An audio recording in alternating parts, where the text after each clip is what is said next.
गाँव के शिवलवा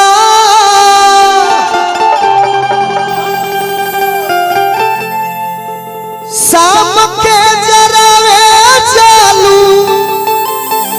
अरतिया हो जान सच सच बताओ अरे कुछ ना छिपाओ तो कोई सन मंगल भोला जी से अरे पिया कोई सन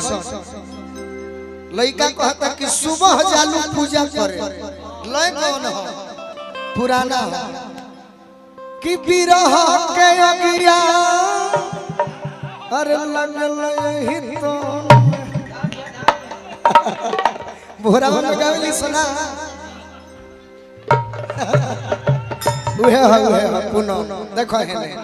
यही तरीके के भोजपुरी में कही सावन के महीना सावन महीना कैसन हो सावन महीना सजनी के हो अब फागुन महीना सजना के हो सावन महीना में जो ना मेहरारू भी ओकर पति ना रहे का जाने कैसन दो लगेला नैहरों में रही काली जी के पूजा के बहाना ससुरा भाग जली सावन महीना यह कहे जाला कि सावन में सजना के बड़ा जरूरी है कजरी में कही कि अरे बदरी में ओढ़ी के चौदह राजा सुन भदर कइले लोगवा मारता ते नजर ना ये सखिया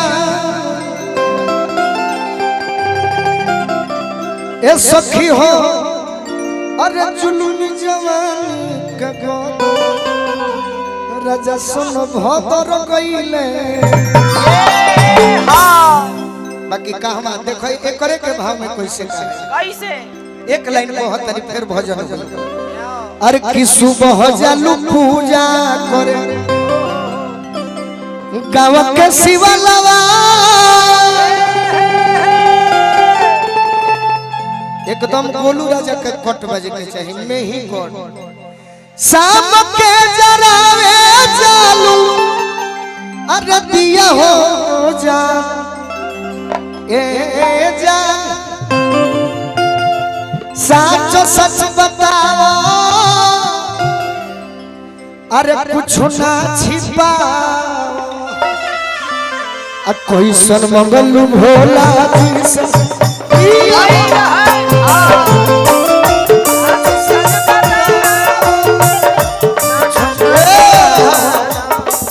अरे आनंद आया कि नहीं